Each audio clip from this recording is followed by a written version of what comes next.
Comment sélectionner les bons mots-clés pour son SEO? Si tu ne me connais pas déjà, moi c'est Jean-Marie Evin et je suis consultant SEO en freelance. Premièrement, on verra qu'est-ce qu'un mot-clé. Deuxièmement, à quoi ça sert de trouver les bons mots-clés. Troisièmement, comment les sélectionner.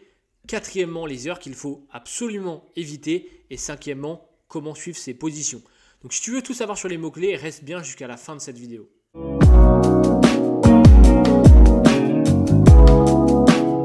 Un mot-clé, c'est tout simplement une chaîne de caractères qui est tapée par un internaute qui a une intention. On peut l'appeler mot-clé, on l'appelle aussi requête, etc.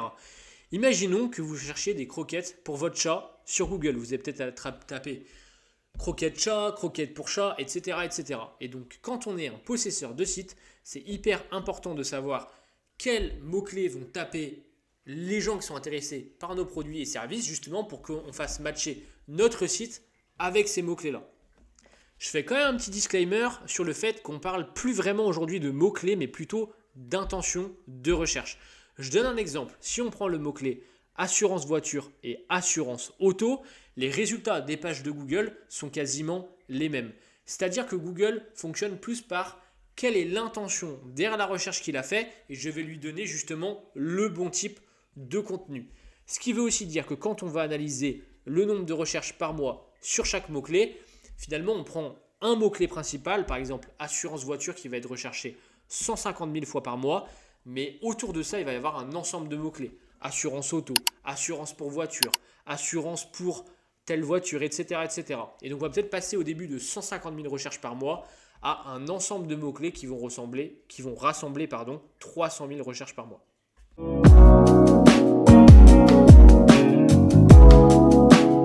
Maintenant que vous savez ce qu'est un mot-clé, on va voir pourquoi c'est hyper important. Les mots-clés, c'est vraiment le b.a.-ba d'une stratégie en référencement naturel.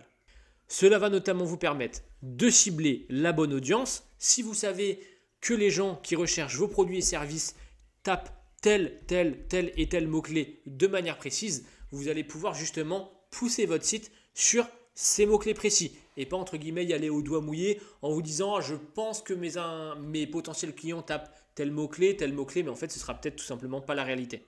Le deuxième point, ça va être d'améliorer votre positionnement. Une fois que vous avez identifié les mots-clés sur lesquels il faut absolument que vous vous positionnez, vous allez les ajouter sur votre site, notamment dans la balise title, mais pas que, peut-être dans la balise métadescription, dans le H1, dans le contenu, etc., etc. Tout ça, c'est des points qui vont avoir leur importance pour que Google, justement, vous référence sur ce mot-clé, ces mots-clés-là précisément. Troisièmement, vous allez pouvoir optimiser votre contenu. On a parlé juste avant du texte de la page qu'on va vouloir référencer sur un mot-clé, mais ça va aussi nous permettre justement de choisir les bonnes encres de lien.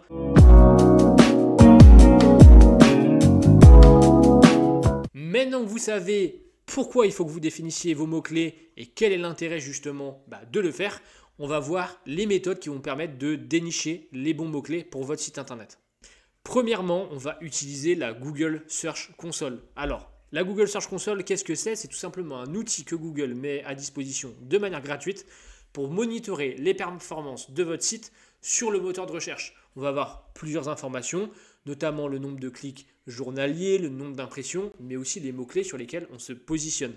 Et c'est là que c'est intéressant parce que si votre site a déjà un petit historique, une petite vie justement sur le moteur de recherche, vous allez tout simplement pouvoir voir sur quel mot-clé il se positionne et s'il se positionne dessus, à quelle position approximativement il se situe. Est-ce qu'il est en première page, en deuxième page, en troisième page, etc. Et de là, vous allez notamment pouvoir avoir une idée du nombre de recherches par mois et vous dire justement est-ce que tel mot-clé est bon à cibler ou plutôt il faut que je cible tel mot-clé. Donc ça, c'est la première piste. La deuxième solution, c'est les outils de recherche de mots-clés. Alors je pourrais citer par exemple SEMrush, Systrix, Mangool, SEO Observer, etc., etc. Tous ces outils-là, ils vont vous permettre justement d'aller rechercher dans une base de données ce qui est justement tapé par les internautes. Vous pouvez par exemple partir d'un mot-clé en lien avec votre domaine ou partir même du site d'un concurrent. Donc vous allez par exemple vous dire, tel site c'est un de mes concurrents, je vais le passer à la moulinette dans un de ces outils-là et cet outil-là va vous dire, ce site-là il se positionne sur tel et tel mot-clé. Donc ces deux manières-là, elles sont hyper intéressantes pour une recherche de mots-clés. Par contre, elles nécessitent d'avoir un de ces outils-là. L'avantage, c'est que vous allez vraiment gagner du temps parce que il y a quand même une base de données qui est assez conséquente. Ce qu'il faut quand même faire attention, c'est que ça reste une base de données, ce n'est pas les vraies données de Google. Donc il faut toujours prendre les choses avec parcimonie. Et quand vous avez un certain nombre de recherches qui est affiché, il faut aussi le prendre avec des pincettes. Quatrième astuce, c'est tout simplement de faire un brainstorming. Si vous êtes tout seul, vous réfléchissez tout seul. Si vous avez des collègues, vous réfléchissez avec vos collègues. Peut-être que vous allez travailler dans une entreprise où vous avez un service client et vous savez qu'il y a par exemple des problématiques qui reviennent souvent ou bien que les gens utilisent certains termes qui ne sont pas forcément les termes techniques qui sont liés à votre domaine. Donc voilà, il faut réfléchir à tout ça, comment vos clients potentiels parlent de votre entreprise, parlent de vos produits, etc. pour commencer justement à avoir un aperçu de ce que peuvent rechercher les gens sur Google. Je prends un exemple tout bête. Mais aujourd'hui, par exemple, moi, je fais du SEO, mais il faut savoir que les clients les moins matures ont plus tendance à parler de référencement Google. Donc finalement, ça donne des idées et ensuite, on va pouvoir mettre ces idées-là à la moulinette dans certains outils type SEMrush, SEO Observer, etc. et valider les différentes hypothèses qu'on pouvait avoir. La cinquième astuce, ça va être les recherches associées et les questions justement que vous propose Google. Tout simplement, quand vous faites une recherche en haut sur la barre de recherche de Google, que vous commencez à taper un mot-clé, Google va vous suggérer justement des recherches, peut-être des questions, etc. Donc ça vous donne déjà une aperçu de qu'est-ce qui est recherché sur Google. C'est ce qu'on appelle l'autocomplétion. La deuxième partie qu'on va retrouver du coup plus bas sur certaines requêtes, c'est les PAA, ce qu'on appelle aussi les People Also Ask. Ça veut dire tout simplement les questions que les gens se posent aussi. Donc tout ça, ça peut être aussi des pistes justement intéressantes pour créer du contenu. Et le dernier point, c'est les recherches associées qu'on retrouve justement tout en bas d'une recherche Google. Et donc là, on va avoir peut-être aussi des suggestions par rapport à d'autres variantes sur ce qu'on peut rechercher. Donc par exemple, si on tape, je sais pas, assurance voiture, on va peut-être trouver d'autres requêtes type assurance voiture au kilomètre. La sixième astuce, c'est d'aller voir sur les blogs et sur les forums les sujets qui sont traités. Imaginons que vous ayez par exemple un blog qui parle de cuisine, que vous alliez sur un forum de cuisine et que vous vous rendez compte qu'il parle du tout nouveau Thermomix que vous ne connaissiez pas encore. Vous pouvez peut-être créer justement un article sur le sujet parce que voilà, vous voyez qu'il y a beaucoup de réactions sur le sujet, il y a beaucoup de commentaires, etc. Et donc si vous, sur votre site, votre blog de cuisine, vous créez un article par exemple sur ce nouvel appareil ou que sais-je, peut-être une nouvelle recette, un nouvel aliment qui est arrivé récemment en Europe, peut-être que vous allez pouvoir justement devancer ces concurrents-là qui, eux, ne vont pas encore avoir une idée que ce mot-clé-là est recherché, ils sont peut-être allés juste sur des outils, etc. Mais vous, justement, en allant sur des forums, des blogs de passionnés, vous allez peut-être pouvoir récupérer en amont des tendances et vous positionner de manière un peu précurseur sur ces sujets-là.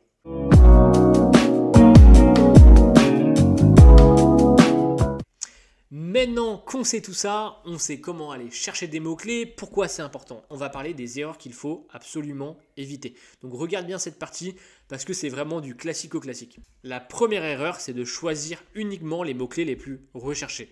Qui dit mots-clés les plus recherchés, s'ils ont un intérêt business, sont généralement aussi les plus concurrentiels. Finalement, c'est logique parce que tout le monde se dit, voilà, ils sont beaucoup recherchés, ils ont un fort potentiel business, donc il faut absolument qu'on se mette dessus. Donc toi, si tu démarres ta stratégie SEO, que le site de ton entreprise n'est pas forcément très populaire, qui ne se positionne pas encore sur beaucoup de mots-clés, etc., ce n'est pas forcément la première chose qu'il faut aller faire. Le deuxième point sur lequel il faut faire attention par rapport aux mots-clés qui sont les plus recherchés, c'est que beaucoup traduisent juste une demande en fait d'information. Je te donne un exemple. Si on tape par exemple logiciel vidéo, peut-être que les gens vont avoir un comparatif des meilleurs logiciels vidéo, etc. Et toi, ça va peut-être être compliqué de te positionner dessus parce qu'il y aura beaucoup de concurrence, etc. Et en plus de ça, finalement, ce n'est pas ce qui est le plus qualitatif. Par contre, si on prend peut-être une requête comme logiciel vidéo iPad mini, et bien peut-être que là, si ton entreprise propose précisément ce type de logiciel-là, tu vas avoir certes beaucoup moins de demandes, mais en attendant, les demandes seront beaucoup plus qualifiées. Parce que voilà, il a notamment dit que je veux un logiciel de vidéo pour précisément tel type d'appareil. Donc il faut vraiment faire attention à ne pas se faire aveugler par les volumes de recherche et aller du coup cibler des mots-clés qui sont très génériques, où il y a justement une intention d'achat qui est faible. Négliger l'intention de recherche. Je m'explique. Quand on tape un mot-clé sur Google justement et l'internaute vont attendre un certain type de résultat. Je donne un exemple. Si on tape par exemple assurance auto, Ce que Google veut, c'est pas avoir juste une définition de qu'est-ce que l'assurance auto. Il veut avoir des pages commerciales sur lesquelles on va pouvoir être amené à faire un devis. Donc si tu veux te positionner sur un mot-clé, assure-toi bien qu'en face, tu es en mesure de proposer le bon type de contenu à Google. Sans ça, tu ne te positionneras vraiment jamais. Donc une fois que tu as sélectionné justement un certain nombre de mots-clés que tu juges pertinents, tape-les tout simplement dans Google, regarde le type de résultat que te propose le moteur de recherche et pose-toi la question, est-ce que je suis en mesure de me positionner là-dessus, oui ou non? Si oui, let's go. Se reposer uniquement sur des outils. Comme je l'ai dit tout à l'heure, les outils, ça reste des outils, c'est pas les vraies données de Google, ils ont juste entre guillemets une base de données en interne sur laquelle tu peux naviguer et que tu peux exploiter. Maintenant, cette base-là, elle n'est pas forcément complète, elle a toujours un retard sur un petit peu les tendances qu'il peut y avoir et les volumes de recherche sont des estimations. À titre personnel, j'ai déjà vu des mots-clés qui sont indiqués, par exemple, recherchés 50 fois par mois sur SEMrush et la réalité, c'est qu'ils sont peut-être recherchés justement 50 fois par jour. Vu qu'il y a environ 30 jours dans un mois, finalement, on avait 30 fois plus de recherches que ce qui était annoncé. Donc vraiment, prendre tous ces outils-là comme des indicateurs, mais toujours les prendre avec parcimonie. La deuxième erreur, c'est le fait de ne pas prioriser ces mots-clés. Donc peut-être qu'il y a des mots-clés sur lesquels il y aura beaucoup plus de concurrence pour se positionner dessus. Et il faut savoir que tu auras aussi des mots-clés qui auront une intention d'achat forte et des mots-clés qui auront une intention d'achat très faible, voire inexistante. Donc par rapport à tout ça, il faut quand même que tu priorises tes mots-clés en fonction de l'état de ton référencement actuel, de l'état de la popularité de ton site, des objectifs business de ton entreprise.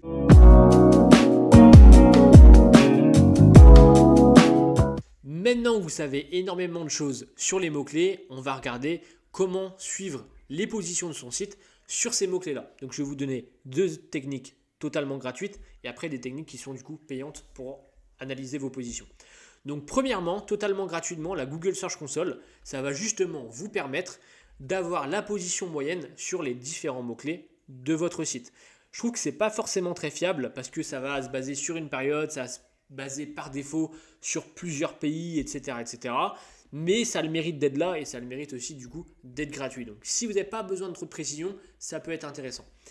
Deuxième solution, le site SEO Hero Ninja, qui là pour le coup est gratuit et il va vous permettre de taper un mot-clé. Juste en dessous, vous allez aussi du coup taper votre nom de domaine et il va vous donner la position moyenne de votre site. Comment il fait? Il va tout simplement aller analyser et interroger du coup différents data centers en France pour vous donner une position moyenne. Donc vous allez peut-être vous rendre compte que par exemple sur le data center, je ne sais pas, qui est par exemple en Bretagne, vous êtes 8e, mais un autre qui est dans le sud de la France, vous êtes 12e et votre position moyenne, elle est par exemple 9e. Maintenant, on passe aux outils payants. Donc on peut les séparer en 2 types. On a les outils généralistes type Mangool, SEMrush, SEO Observer, etc., etc., qui vont vous permettre, eux, justement, de monitorer la position de vos mots-clés pour votre site. Ce n'est pas forcément ce qu'il y a de plus fiable, mais ça reste une fonction en plus.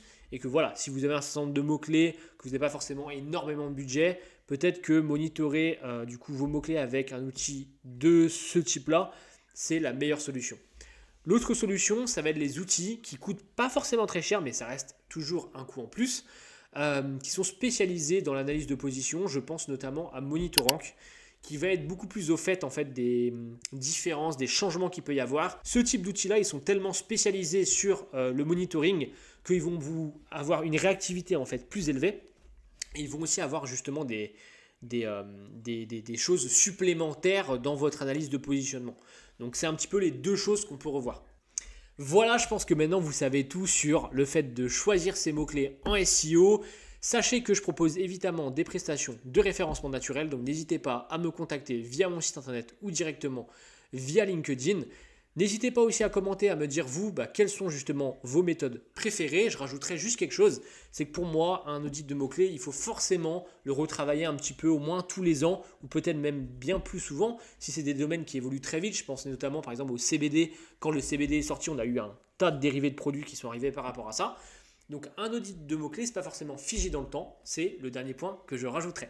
Je vous dis à la prochaine dans une prochaine vidéo sur le SEO. Ciao!